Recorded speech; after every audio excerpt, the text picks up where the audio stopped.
Semua, perkenalkan, nama saya Ricky Albert. Saya mahasiswa Institut Kesehatan Medis Taluk Makam. Mungkin para teman-teman semua bertanya-tanya kenapa channel ini baru muncul. Sebenarnya dulu ini channel saya buat untuk membahas tentang suatu penyakit. Tidak lupa tadi saya ini berasal dari Sumatera Utara, tepatnya saya kuliah di Institut Kesehatan Medis Taluk Makam. Oke, langsung saja saya akan membahas tentang stroke. Oke, pengertian daripada stroke. Stroke merupakan penyakit atau gangguan fungsional otak berupa kelumpuhan saraf, defisit neurologi akibat terhambatnya aliran darah ke otak. Secara sederhana, stroke didefinisikan sebagai penyakit otak akibat terhentinya suplai darah ke otak karena sumbatan, atau bisa juga sebagai stroke iskemik atau perdarahan yang disebut juga sebagai stroke hemorrhagic. Mulanya stroke ini dikenal dengan nama apopleksi. Kata ini berasal dari bahasa Yunani yang berarti memukul jatuh atau to strike down.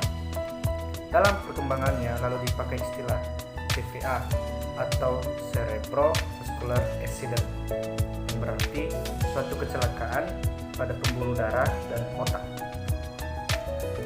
Stroke adalah salah satu sindrom neurologi yang dapat menimbulkan kecacatan dalam kehidupan manusia.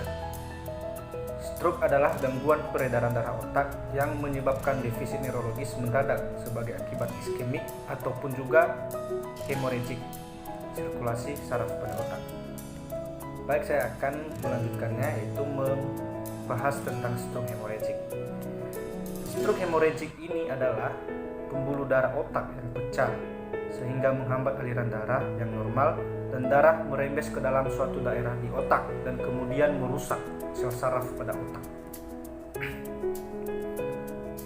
Anatomi fisiologi daripada stroke ini, yaitu saya akan membahasnya. Anatomi stroke. 1. Perdarahan intracerebral. Perdarahan intracerebral diakibatkan oleh pecahnya pembuluh darah intracerebral sehingga darah keluar dari pembuluh darah dan kemudian masuk ke dalam jaringan otak. Penyebab perdarahan intracerebral ini biasanya karena hipertensi yang berlangsung lama, lalu terjadi kerusakan dinding pembuluh darah, dan salah satunya adalah terjadinya mikroaneurisma. Faktor pencetus lain adalah stres fisik, emosi, peningkatan tekanan darah mendadak yang mengakibatkan pecahnya pembuluh darah.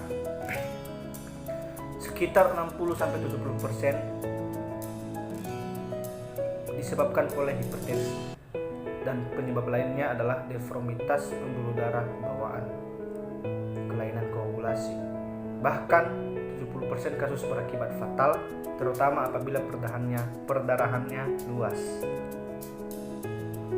Kemudian yaitu perdarahan ekstracerebral atau perdarahan subarachnoid atau PSA.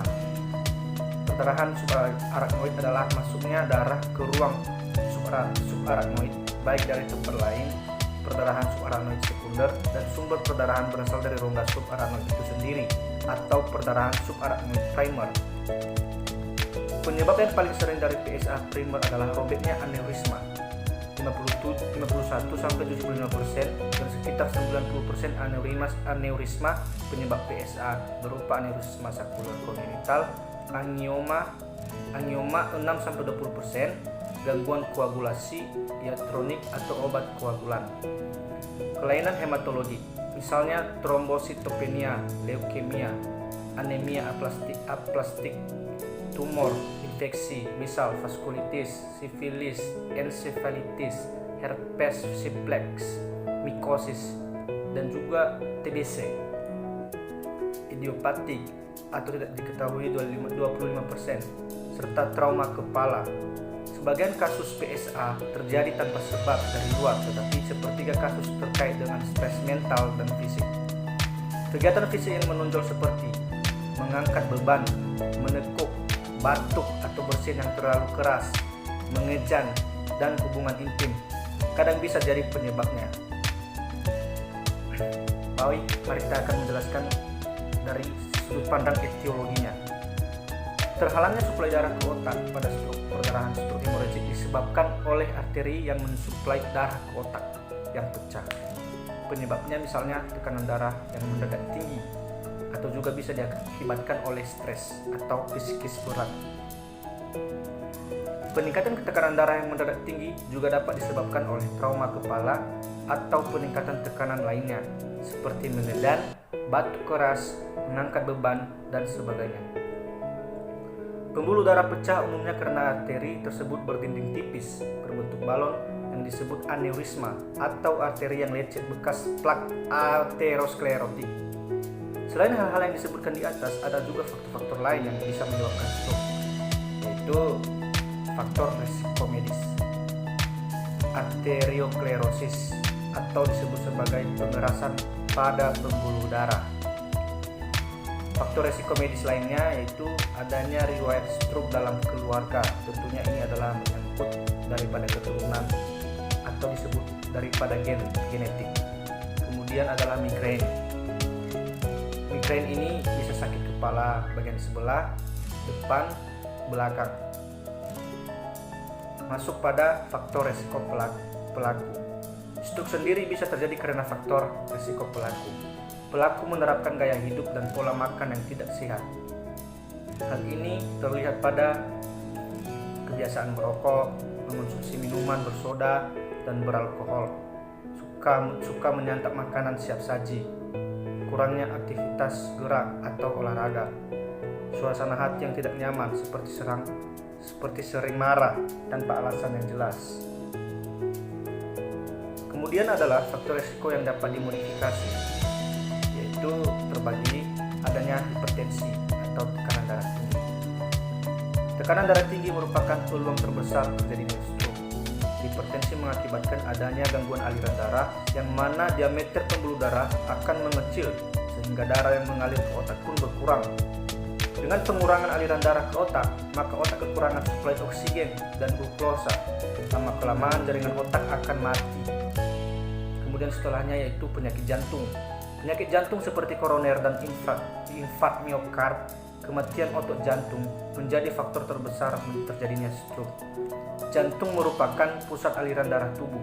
Jika pusat pengaturan mengalami kerusakan, maka aliran darah tubuh pun menjadi terganggu, termasuk aliran darah menuju ke otak. Gangguan aliran darah itu dapat mematikan jaringan otak secara mendadak ataupun bertahap. Kemudian diabetes mellitus atau disebut juga orang awam pada umumnya menyebutnya sebagai penyakit gula, yaitu artinya dari sini yaitu pembuluh darah pada penderita diabetes mellitus umumnya lebih kaku atau tidak lentur. Hal ini terjadi karena adanya peningkatan atau menurunnya kadar glukosa darah secara tiba-tiba sehingga dapat menyebabkan kematian otak. Kemudian hiperkolesterolemia. Hiperkolesterolemia adalah kondisi di mana kadar kolesterol dalam darah berlebih. LDL yang berlebih akan mengakibatkan terbentuknya plak pada pembuluh darah. Kondisi seperti ini lama-kelamaan akan mengganggu aliran darah, termasuk aliran darah ke otak. Kemudian yaitu obesitas. Obesitas atau overweight atau kegemukan merupakan salah satu faktor terjadinya stroke. Hal itu terkait dengan tingginya kadar kolesterol dalam darah. Pada orang dengan obesitas, biasanya kadar LDL (low density lipoprotein) lebih tinggi dibanding kadar HDL (high density lipoprotein). Untuk standar Indonesia, seseorang dikatakan obesitas jika indeks massa tubuhnya melebihi 25 kg. Sebenarnya ada dua jenis obesitas atau kegemukan, yaitu obesitas abdominal dan obesitas perifer. Obesitas abdominal ditandai dengan lingkar pinggang lebih dari 102 cm bagi pria dan 88 cm bagi wanita. Merokok.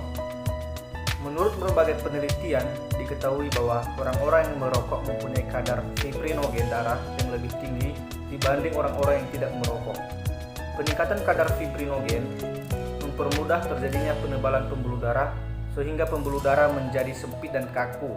Karena pembuluh darah menjadi sempit dan kaku, maka dapat menyebabkan gangguan aliran darah. Setelahnya yaitu faktor resiko yang tidak dapat dimodifikasi. Tentunya faktor resiko yang tidak dapat dimodifikasi ini adalah sebagai berikut. Usia. Semakin bertambahnya usia, semakin besar risiko terjadinya stroke.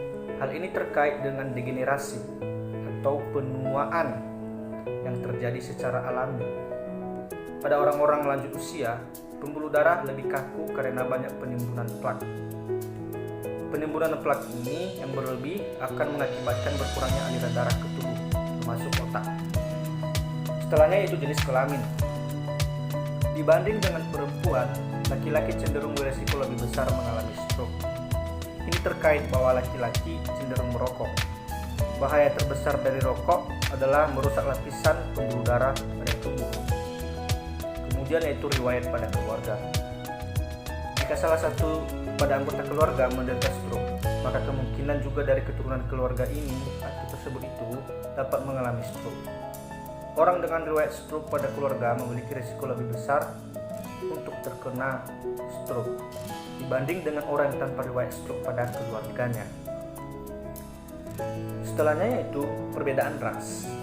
Fakta terbaru menunjukkan bahwa stroke pada orang Afrika Karibia sekitar 2 kali lebih tinggi daripada orang non-Karibia. Hal ini dimungkinkan karena tekanan darah tinggi dan diabetes lebih sering terjadi pada orang Afrika Karibia daripada orang non-Afrika Karibia. Hal ini dipengaruhi juga oleh faktor genetik dan faktor lingkungan.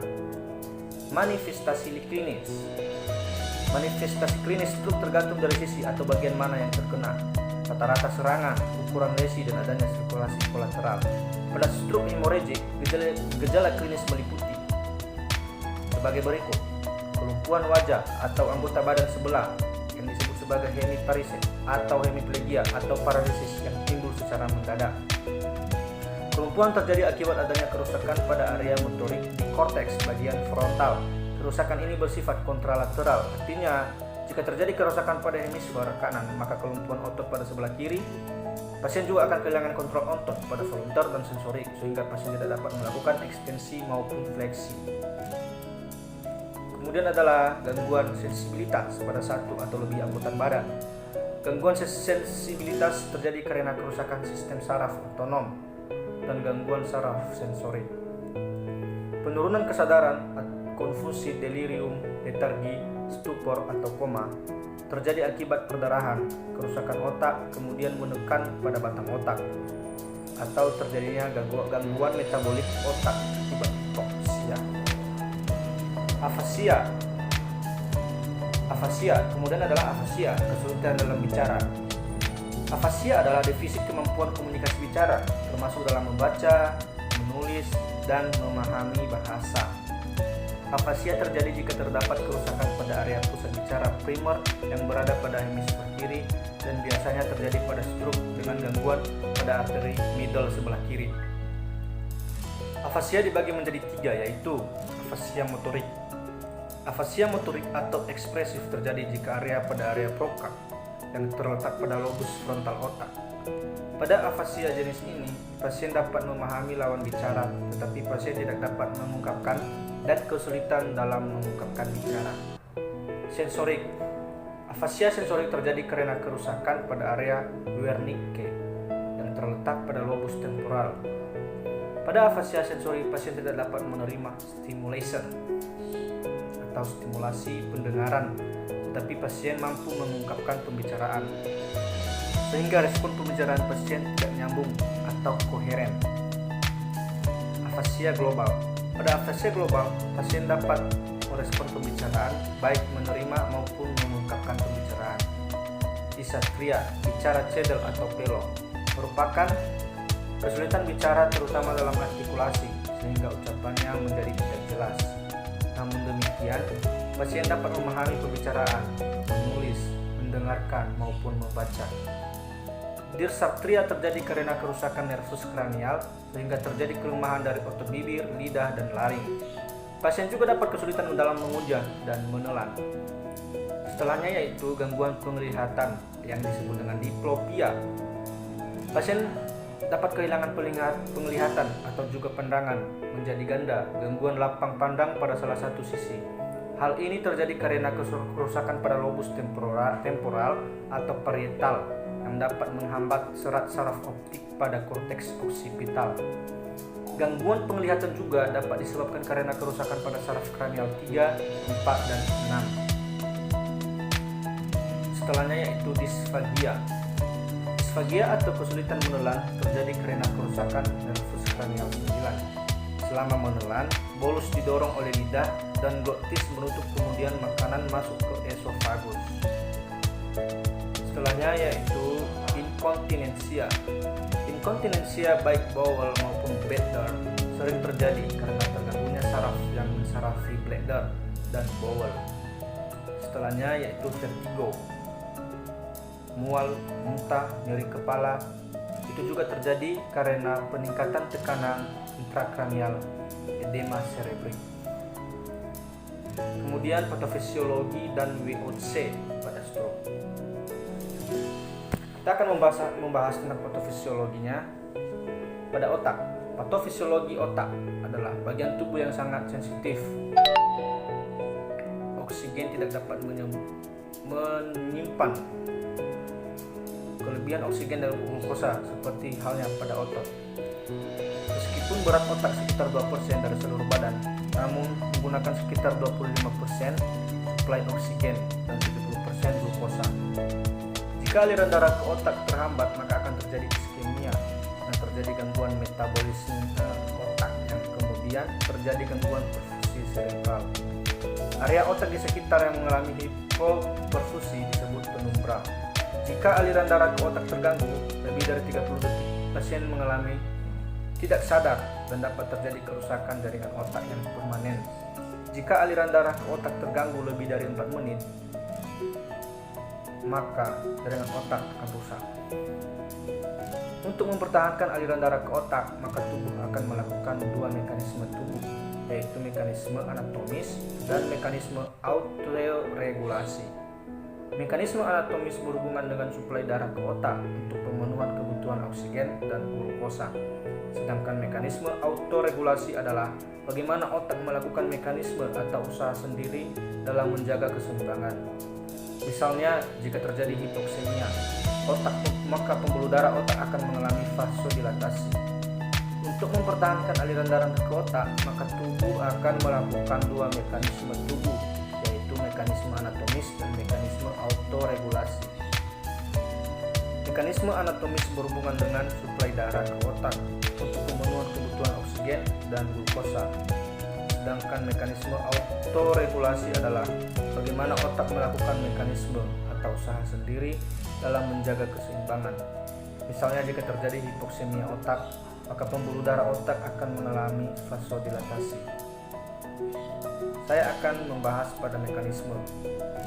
Mekanisme diantaranya adalah mekanisme anatomis. Otak diperdarahi melalui dua arteri karotis dan dua arteri vertebralis. 1. Arteri karotis. Arteri karotis ini terbagi menjadi karotis interna dan karotis eksterna. Karotis interna memperdarahi langsung ke dalam otak dan bercabang kira-kira setinggi chiasma opticum menjadi arteri cerebri anterior dan media. Karotis eksterna memperdarahi wajah, lidah, DNA faring, dan meninges. 2. Arteri vertebralis. Pada arteri vertebralis berasal dari arteri subclavia. Arteri vertebralis mencapai dasar tengkorak melalui jalan tembus dari tulang yang dibentuk oleh prosesus transvers dari vertebra cervical mulai dari C6 sampai dengan C1. Masuk ke ruang kranial melalui foramen magnum, di mana arteri-arteri vertebra bergabung menjadi arteri basilar. Arteri basilar bercabang menjadi dua arteri cerebral posterior yang memenuhi kebutuhan permukaan medial dan inferior. Arteri baik bagian lateral, lobus temporal, dan occipital. Meskipun arteri karotis interna dan vertebracillaris merupakan dua sistem arteri yang terpisah yang mengalirkan darah ke otak, tapi keduanya disatukan oleh pembuluh dan anatomis yang membentuk sirkulasi linis. Arteri cerebri posterior dihubungkan dengan arteri cerebri media dan arteri cerebri anterior dihubungkan oleh arteri komunikan anterior sehingga terbentuk lingkaran yang lengkap. Normalnya aliran darah dalam arteri komunikan hanyalah sedikit. Arteri ini merupakan penyelamat bila mana terjadi perubahan tekanan darah arteri yang dramatis. Mekanisme autoregulasi. Sekarang kita akan membahas tentang bagian mekanisme autoregulasi. Oksigen dan glukosa adalah dua elemen yang penting untuk metabolisme serebral yang dipenuhi oleh aliran darah secara terus-menerus. Aliran darah serebral dipertahankan dengan kecepatan konstan 750 ml per menit. Kecepatan serebral konstan ini dipertahankan oleh suatu mekanisme homeostasis sistemik dan lokal dalam rangka mempertahankan kebutuhan nutrisi dan darah secara adekuat. Terjadinya stroke sangat erat hubungannya dengan perubahan aliran darah ke otak, baik karena sumbatan oklusi pembuluh darah otak maupun perdarahan pada otak. Dan pada perdarahan pada otak menimbulkan tidak adekuatnya suplai oksigen dan glukosa. Berkurangnya oksigen atau meningkatnya karbon dioksida merangsang pembuluh darah untuk berdilatasi sebagai kompensasi tubuh untuk meningkatkan aliran darah lebih banyak. Sebaliknya, keadaan vasodilatasi memberi efek pada tekanan intrakranial. Kekurangan oksigen dalam otak atau hipoksia akan menimbulkan iskemia. Keadaan iskemia yang relatif pendek atau cepat dan dapat pulih kembali disebut transient ischemic attack atau TIA. Selama periode anoksia itu akan tidak ada oksigen. Metabolisme otak cepat terganggu. Sel otak akan mati dan terjadi perubahan permanen antara 3-10 menit anoksia. Kemudian adalah kita akan masuk pada pemeriksaan penunjang. 1. Angiografi cerebral. Angiografi cerebral ini adalah sebuah pemeriksaan penunjang yang dapat membantu menentukan penyebab stroke secara spesifik, misalnya perdarahan arteriovena atau adanya ruptur, dan untuk mencari sumber perdarahan seperti aneurisma atau malformasi vaskular. Kemudian pemeriksaan penunjangnya yaitu CT scan. CT scan ini dapat memperlihatkan secara spesifik letak edema, posisi hematoma, adanya jaringan otak yang rusak atau disebut infrak atau iskemia, dan posisinya secara pasti. Kemudian pemeriksaan penunjang lainnya yaitu lumbal fungsi. Lumbal fungsi yaitu tekanan yang meningkat dan disertai bercak darah pada cairan lumbal. Ini dapat menunjukkan adanya hemoragi pada subarachnoid atau perdarahan pada intrakranial. Kemudian pemeriksaan penunjangnya yaitu MRI, Magnetic Imaging Resonance.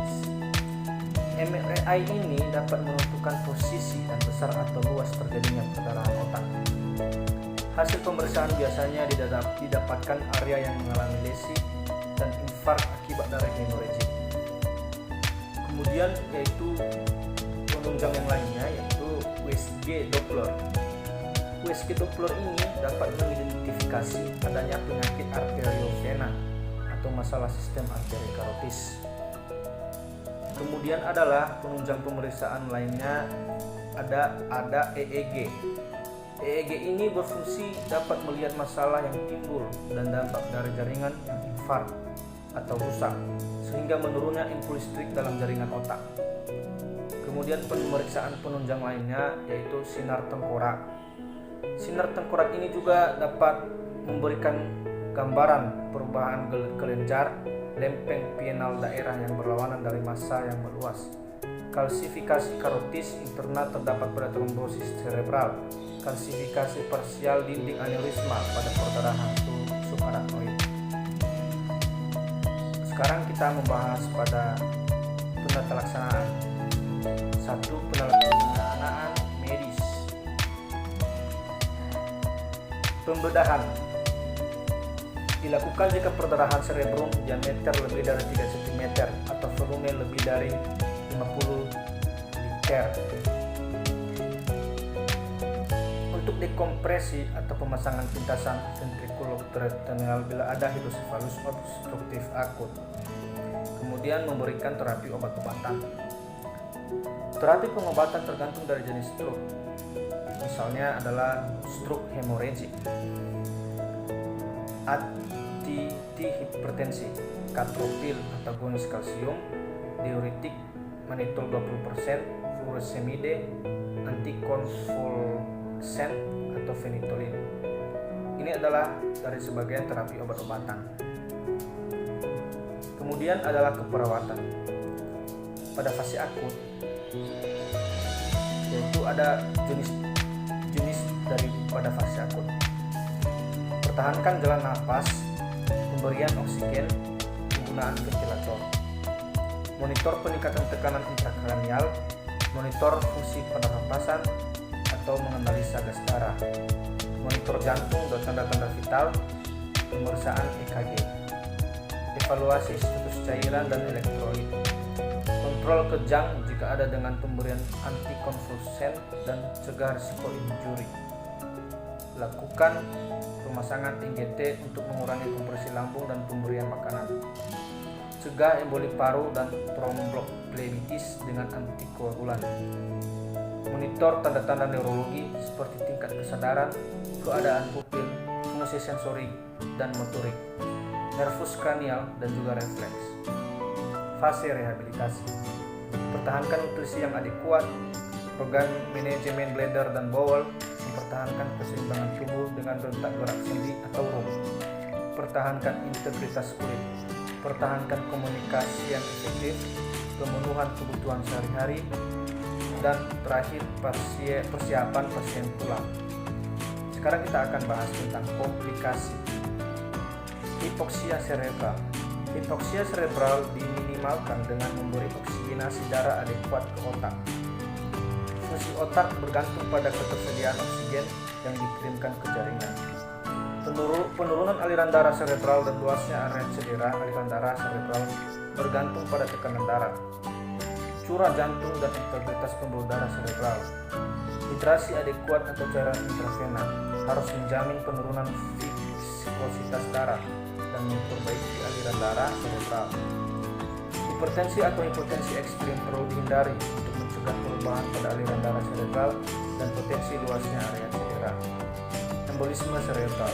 Embolisme cerebral dapat terjadi setelah infark miokard. Embolisme akan menurunkan aliran darah ke otak dan selanjutnya menurunkan aliran darah cerebral.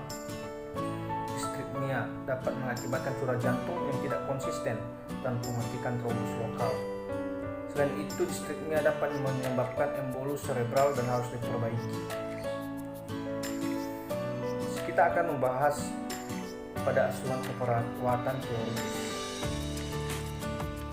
Pengkajian keperawatan pada pasien stroke yaitu pertama, identitas pasien meliputi nama, umur, kebanyakan terjadi pada usia tua, jenis kelamin.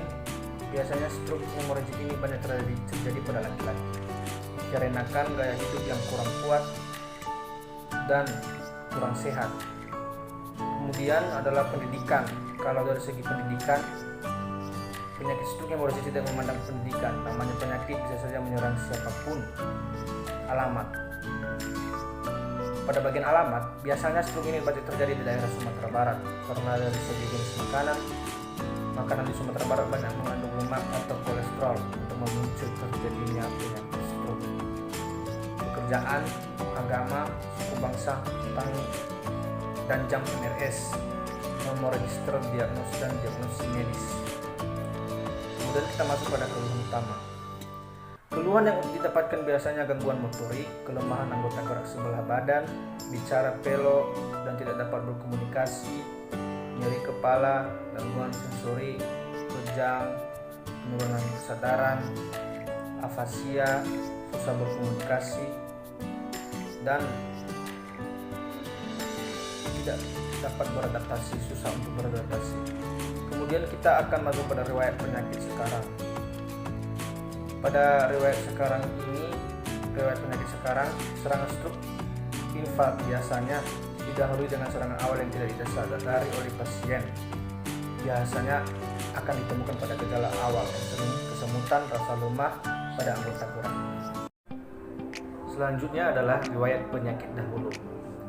Adanya riwayat hipertensi, diabetes mellitus, penyakit jantung, anemia, riwayat trauma kepala, kontrasepsi olar yang lama, penggunaan obat-obat antikoagulan, aspirin, vasodilator, obat-obat adiktif, dan kegemukan.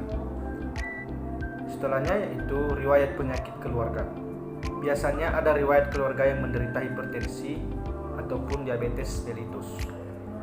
Kemudian yaitu riwayat psikososial. Stroke memang suatu penyakit yang sangat mahal biayanya, mulai dari biaya pemeriksaan, pengobatan, dan perawatan dapat mengacaukan keuangan keluarga, sehingga faktor biaya ini dapat mempengaruhi stabilitas emosi dan pikiran pasien dan keluarga. Pemeriksaan fisik, yaitu meliputi bagian pada pemeriksaan kesadaran. Biasanya pasien-pasien stroke mengalami tingkat kesadaran yang diantaranya somnolen, apatis, sopor, soporoskoma, hingga koma dengan GCS lebih dari 12 pada awal terserang stroke. Sedangkan pada saat pemulihan biasanya memiliki tingkat kesadaran letargi dan komposmetis dengan GCS 13-15. Tingkat kesadaran ini dibedakan menjadi beberapa tingkat, yaitu komposmentis, yaitu kondisi seseorang yang sadar sepenuhnya, baik terhadap dirinya maupun terhadap lingkungannya, dan dapat menjawab pertanyaan yang ditanyakan pemeriksa dengan baik. Apatis, yaitu kondisi seseorang yang tampak segan dan acuh tak acuh terhadap lingkungannya. Kemudian delirium, yaitu kondisi seseorang yang mengalami kekacauan gerakan, siklus tidur bangun yang terganggu dan tampak gaduh, gelisah, kacau, disorientasi, serta meronta-ronta. Somnolen yaitu kondisi seseorang yang mengantuk namun masih dapat sadar bila dirangsang, tetapi bila rangsang terhenti akan tertidur kembali. Sopor yaitu kondisi seseorang yang mengantuk yang dalam namun masih dapat dibangunkan dengan rangsang yang kuat. Misalnya rangsang nyeri tetapi tidak terbangun sempurna dan tidak dapat menjawab pertanyaan dengan baik. Semikoma yaitu penurunan kesadaran yang tidak memberikan respons terhadap pertanyaan. Tidak dapat dibangunkan sama sekali. Respons terhadap rangsang nyeri hanya sedikit, tetapi refleks kornea dan pupil masih baik.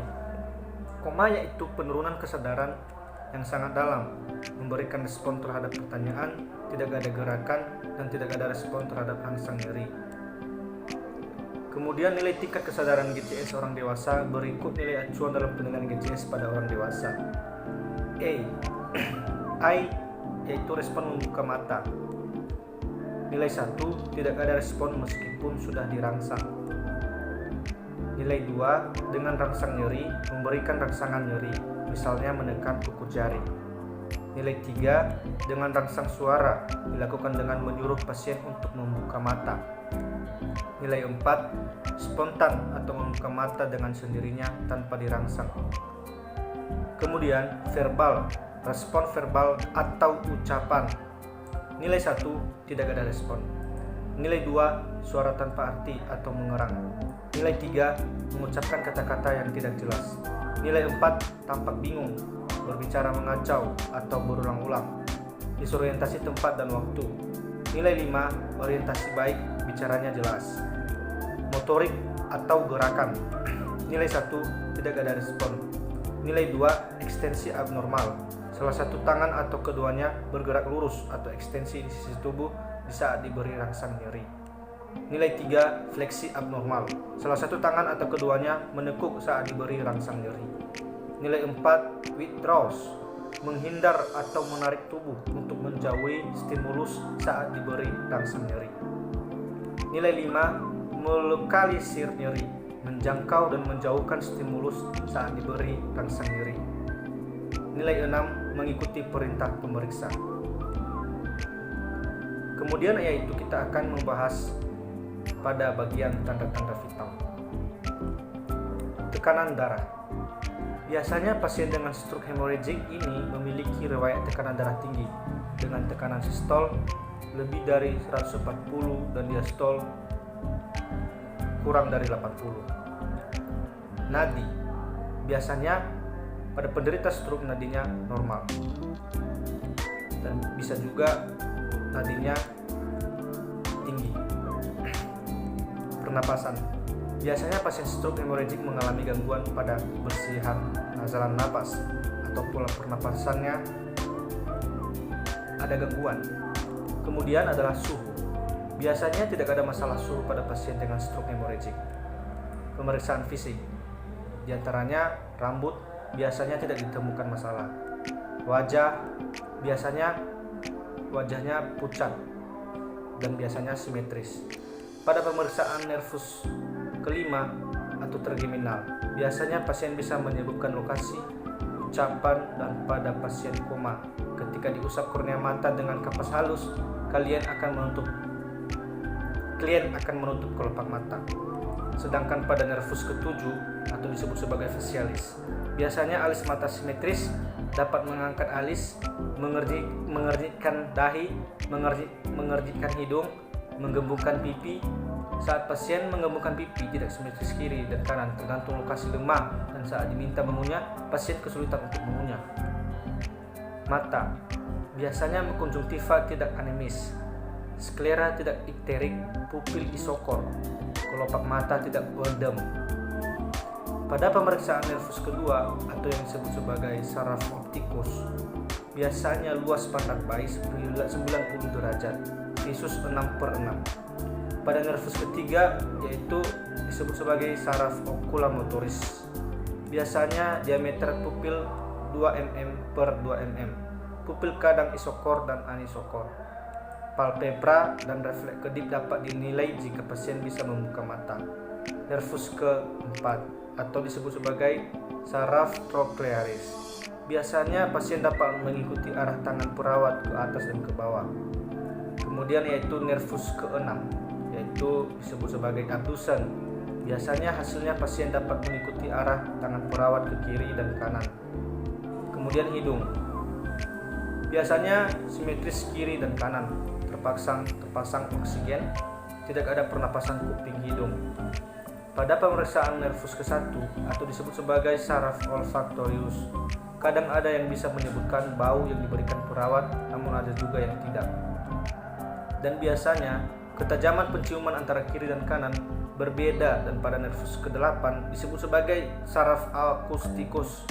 Biasanya pada pasien yang tidak lemah bergerak atas dapat melakukan keseimbangan gerak tangan, hidung, mulut, dan gigi. Biasanya pada pasien apatis soporos, koma, sehingga koma akan mengalami masalah bau mulut, gigi kotor, mukosa bibir kering. Pada pemeriksaan nervus ke-7 atau disebut sebagai saraf facialis, biasanya lidah dapat mendorong pipi kiri dan kanan, bibir simetris dan dapat menyebutkan rasa manis dan asin.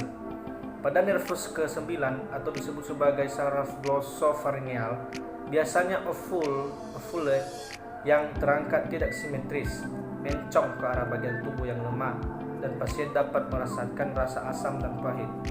Pada nervus ke-12 atau disebut sebagai hipoglossus, biasanya pasien dapat menjulurkan lidah dan dapat dipencongkan ke kiri dan kanan, namun artikulasi kurang jelas saat bicara. Kemudian adalah telinga. Biasanya sejajar daun telinga kiri dan kanan.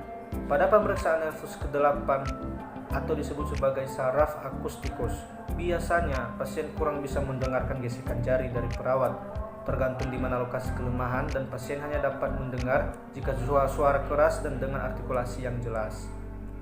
Leher. Pada pemeriksaan nervus 10 atau disebut sebagai saraf vagus, biasanya pasien stroke hemorrhagic mengalami gangguan menelan. Pada pemeriksaan kuku biasanya plus dan Bludzinski 1 plus. Toraks, yaitu paru-paru.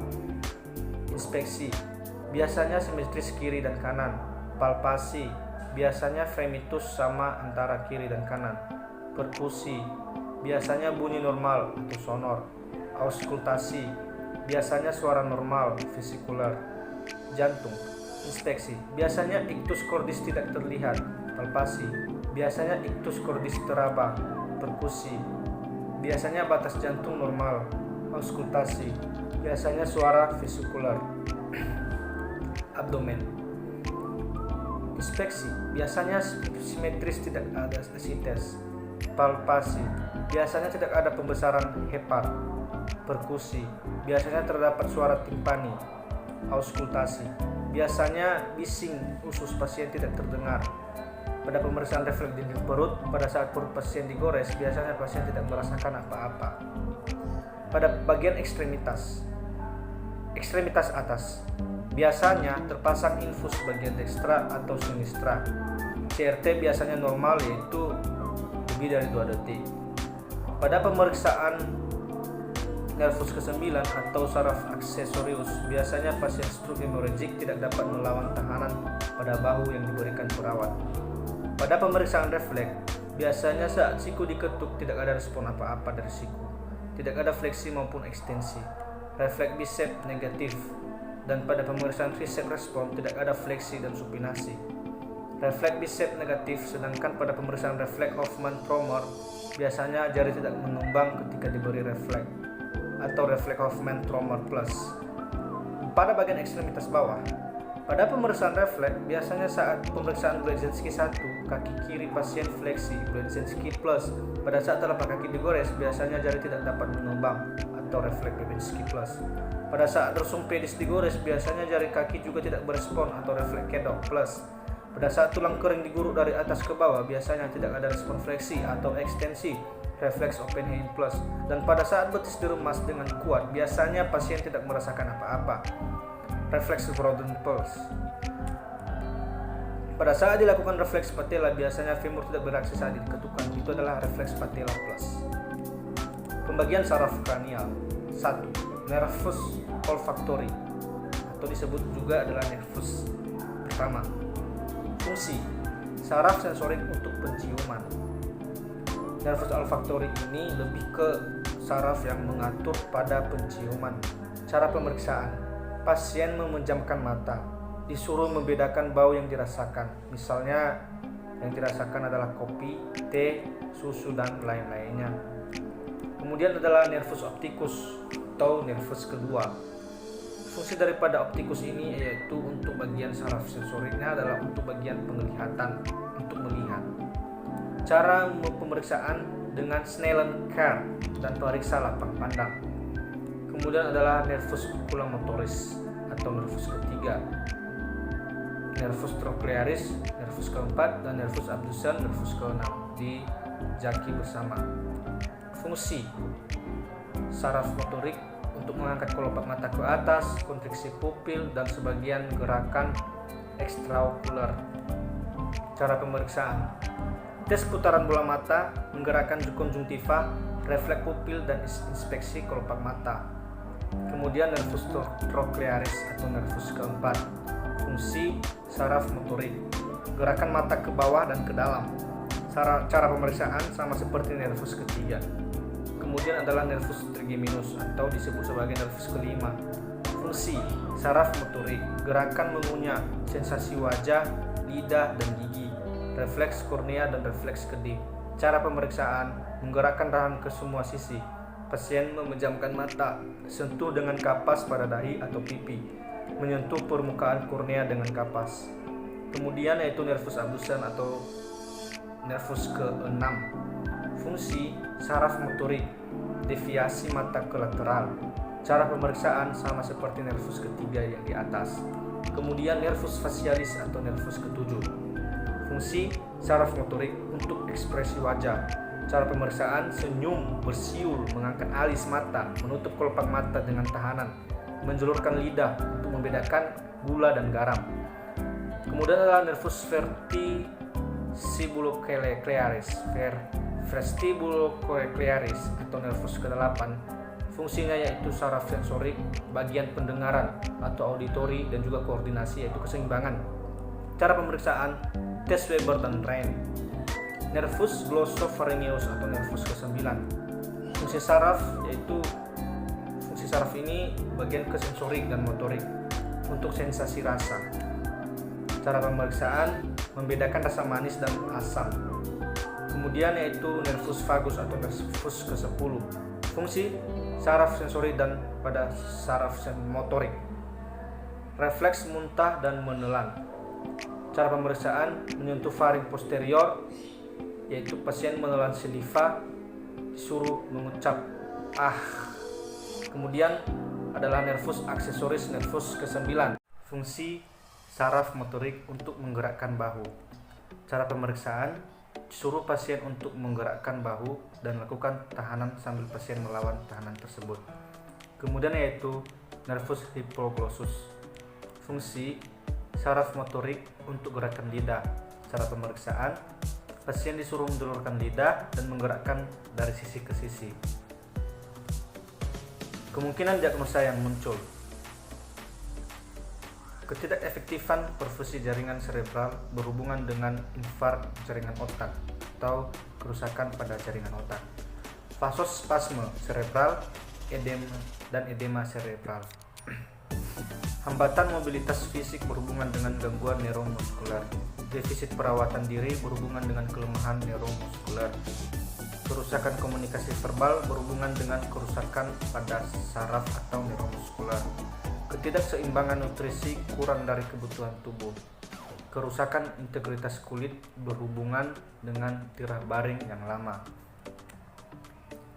Kemudian yaitu kita akan membahas tentang pada bagian implementasi. Implementasi adalah tahap keempat dari proses keperawatan, di mana rencana keperawatan melaksanakan intervensi atau tindakan yang telah ditentukan. Pada tahap ini, perawat siap untuk melakukan intervensi yang telah dicatat dalam rencana keperawatan klien. Agar implementasi perencanaan dapat tepat waktu dan efektif terhadap biaya, pertama-tama harus mengidentifikasi prioritas perawatan klien. Kemudian bila perawatan telah dilaksanakan, memantau dan mencatat respon klien terhadap setiap intervensi dan mengkomunikasikan informasi ini pada penyedia perawatan kesehatan lainnya. Kemudian, dengan menggunakan data, dapat mengevaluasi dan merevisi rencana perawatan dalam tahap proses keperawatan berikutnya. Evaluasi.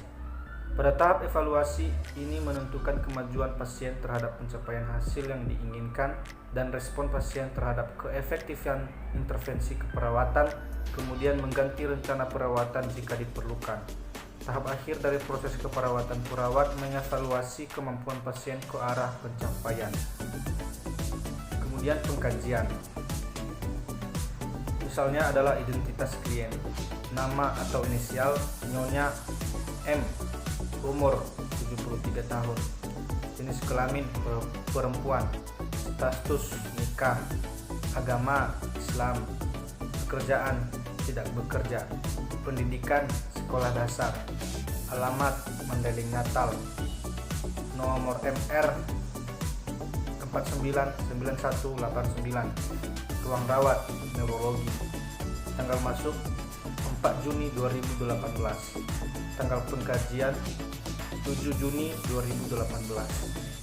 Penanggung jawab, nama Nyonya N, umur 52 tahun, hubungan keluarga, anak kandung, pekerjaan PNS.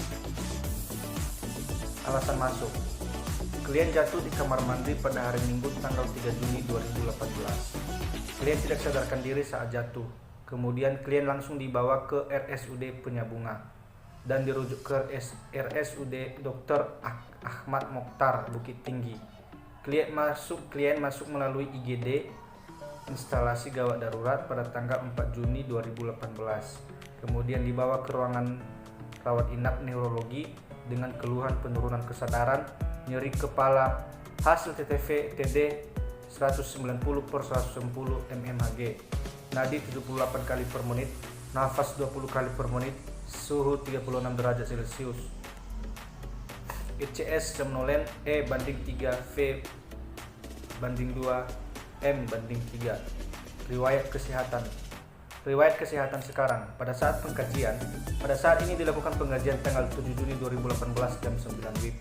Didapatkan data Keluarga klien mengatakan klien tidak sadarkan diri, klien mengalami penurunan kesadaran, klien tampak meringis, klien terpasang oksigen 2 liter, klien terpasang infus asering tangan sebelah kanan, dan klien terpasang kateter.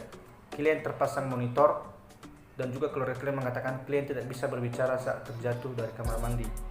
GCS delirium 10, E banding 3, V banding 2, M banding 5. Berat badan dan tinggi badan. Berat badan 55 kg, sedangkan tinggi badannya 190 cm.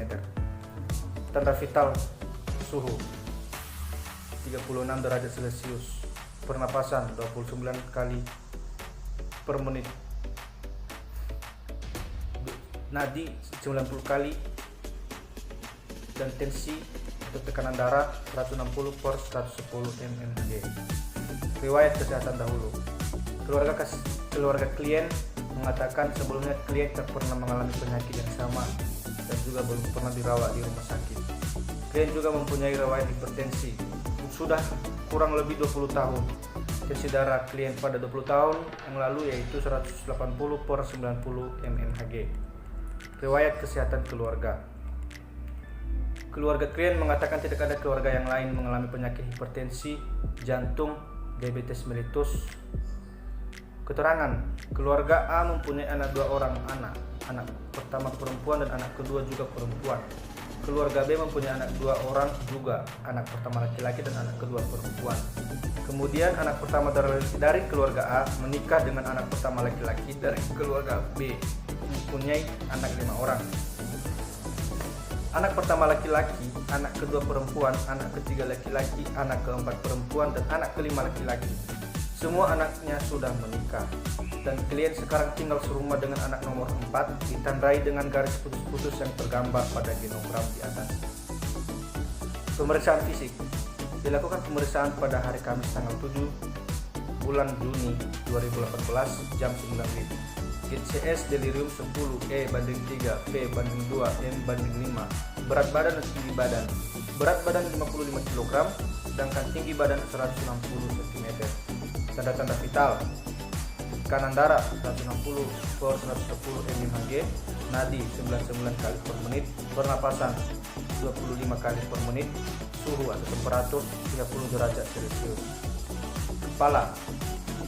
Rambut. Warna rambut ada yang hitam dan yang putih. Rambut klien tampak berminyak. Terdapat kotombe di bagian depan kepala. Tidak ada pembekakan atau lesi. Tidak ada nyeri tekan pada kulit kepala. Mata. Simetris kiri dan kanan. Konjungtiva tidak enemis. Sklera tidak ikterik. Pupil isokor 2 mm. Pada hidung. Simetris kiri dan kanan. Tidak ada sekret. Tidak ada polip pada hidung dan penciuman klien normal. Telinga. Simetris kiri dan kanan telinga. Tidak ada gangguan pendengaran. Terdapat serumen dan tidak ada penggunaan alat bantu pendengaran. Tidak ada nyeri tekan pada telinga. Mulut dan gigi. Simetris kiri dan kanan. Mukosa mulut klien agak kering. Keadaan mulut kotor. Gigi klien agak kotor. Gigi tidak lengkap dan terdapat karies pada bagian leher.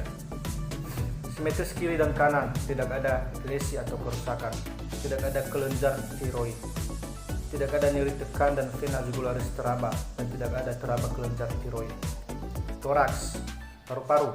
Saat bernapas, pergerakan dinding dada simetris kiri dan kanan. Klien bernapas tidak menggunakan otot bantu pernapasan. Tidak ada lesi atau kerusakan. Warna kulit matang.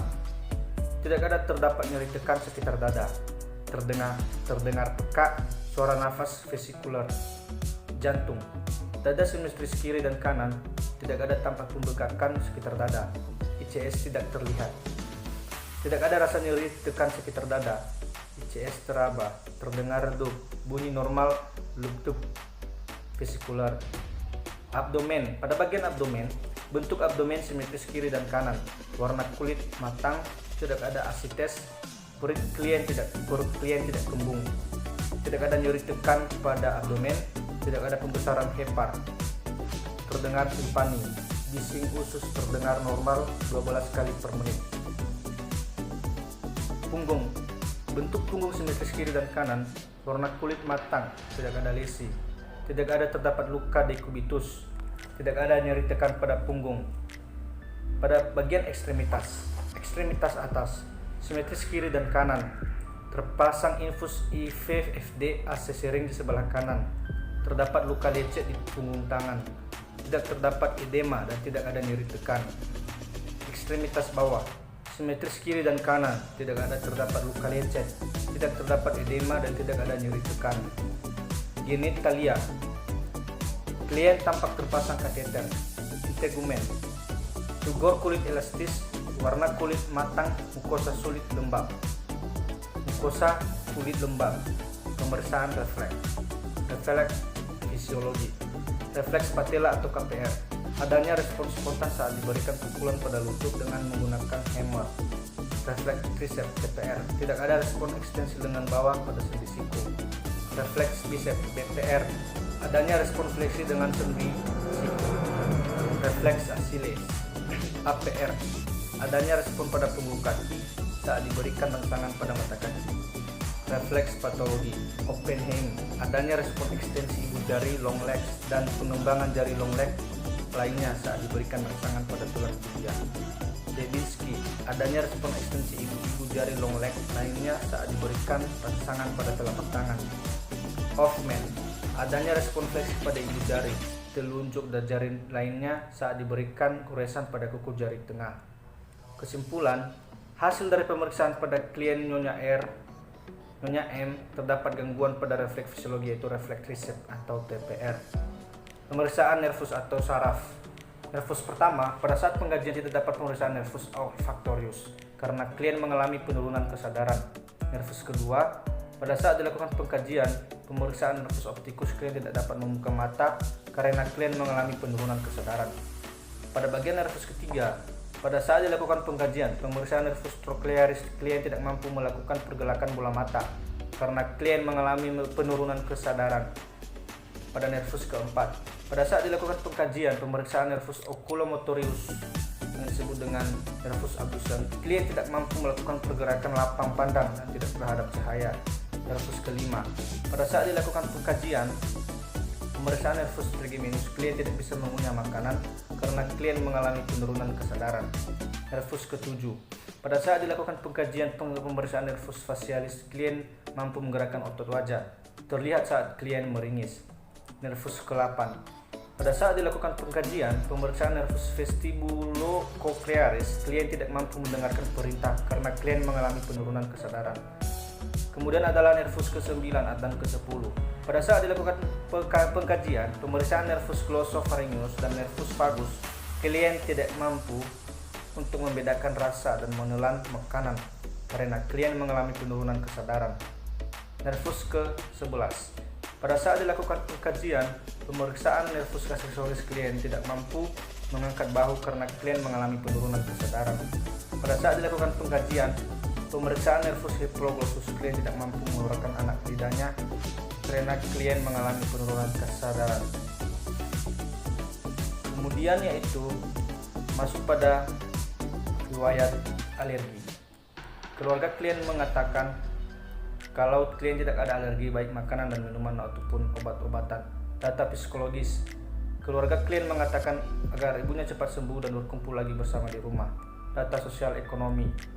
Klien termasuk keluarga yang ekonominya menengah ke bawah dan hubungan dengan keluarga sangat baik dan harmonis. Data spiritual. Sewaktu sehat, klien beribadah sholat 5 waktu sehari semalam, tapi selama sakit klien tidak pernah sholat karena keadaan lemah. Kemudian kita akan membahas tentang pada data fokus. Data subjektif, keluarga klien mengatakan klien masih gelisah sejak jatuh dari kamar mandi. Kepala klien terasa sakit. Kemudian keluarga klien mengatakan klien susah untuk bergerak. Kemudian keluarga klien mengatakan semua aktivitas klien dibantu. Kemudian keluarga klien mengatakan keadaan mulut klien kotor. Kemudian keluarga klien mengatakan klien susah untuk bernapas. Oke, teman-teman semuanya, demikianlah penjelasan dan pembahasan saya tentang stroke. Jangan lupa ditonton channel saya karena ada nanti muncul berbagai video-video berikutnya yang saya akan upload. Thank you. Like, comment, dan share, dan goodbye.